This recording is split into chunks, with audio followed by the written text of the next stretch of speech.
Assalamualaikum dan salam sejahtera. Selamat datang ke rakaman debat pada hari ini. Tajuk perbahasan kita ialah, adakah rakyat Malaysia benar-benar memahami sejarah negara sendiri atau hanya menghafalnya untuk peperiksaan? Bagi pihak pencadang, seorang wakil akan menyokong tajuk, manakala bagi pihak pembangkang, seorang wakil akan menolak tajuk ini. Dengan itu, mari kita dengarkan hujah daripada pihak pencadang. Terima kasih kepada Puan Moderator. Saya ingin menegaskan tentang bahawa kami percaya Malaysia hari ini perlu benar-benar memahami sejarah negara. Sejarah bukan sekadar tarikh dan fakta, tetapi ia membentuk jati diri dan identiti nasional. Bila kita faham perjuangan tokoh-tokoh terdahulu, kita lebih menghargai kemerdekaan dan rasa bangga menjadi rakyat Malaysia. Hujah yang seterusnya, sejarah diwajibkan dalam SPM yang menunjukkan kepentingannya dalam sistem pendidikan. Semua pelajar mesti ada asas pengetahuan sejarah negara sebelum tamat sekolah menengah. Yang paling penting, kesefahaman sejarah memupuk patriotisme, kecintaan terhadap negara dan perpaduan kaum. Bila rakyat tahu pengorbanan semua bangsa semasa era kemerdekaan, mereka belajar menghargai kepelbagaian budaya dan bekerjasama untuk kebaikan bersama.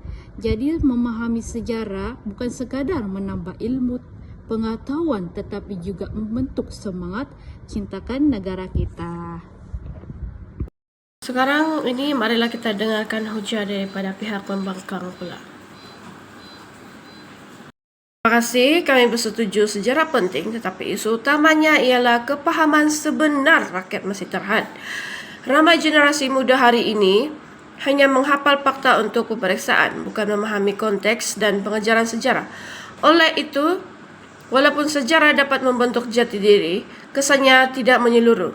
Walaupun sejarah diwajibkan lulus SPM, ramai pelajar belajar sekadar untuk lulus, bukan untuk menghargai sejarah. Ini menyebabkan kepahaman mendalam tentang sejarah Malaysia tidak dicapai sepenuhnya. Selain itu, walaupun sejarah boleh memupuk patriotisme dan perpaduan, jika rakyat tidak didedahkan dengan cara menarik dan relevan seperti lawatan ke muzium atau projek sekolah, semangat cinta negara dan perpaduan kaum mungkin tidak berkembang sepenuhnya. Penyokong kini diberi peluang untuk memberi serangan balas. Terima kasih. Kami ingin menangkis hujah pembangkang yang mengatakan bahawa ramai pelajar yang menghafal fakta. Memang ada yang begitu, tetapi bukan semua rakyat yang gagal memahami sejarah. Ramai juga yang belajar melalui projek luar sekolah seperti lawatan ke muzium, medical digital interaktif. Selain itu, walaupun sejarah diwajibkan lulus, ia memberi asas pengetahuan yang sama kepada semua pelajar. Tanpa asas ini, ramai generasi muda langsung tidak tahu sejarah negara. Akhir hujah, kesefahaman sejarah tetap memainkan peranan penting dalam meningkatkan patriotisme dan perpaduan antara satu sama lain. Sekarang pembangkang diberi peluang untuk membalas serangan balas. Terima kasih. Kami ingin menangkis hujah penyokong bahawa rakyat belajar sejarah melalui projek dan muzium. Memang ada sebahagian kecil pelajar, tetapi majoriti masih bergantung pada buku teks dan peperiksaan. Jadi kesan terhadap patriotisme dan perpaduan tidak merata.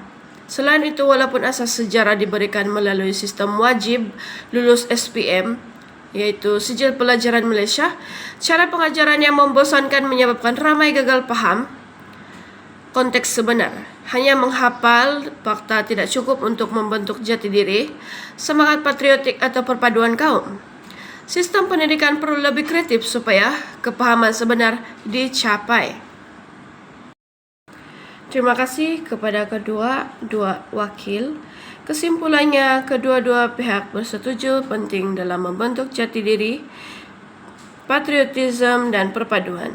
Cabarannya ialah memastikan rakyat benar-benar memahami sejarah dan menghargainya secara mendalam. Terima kasih.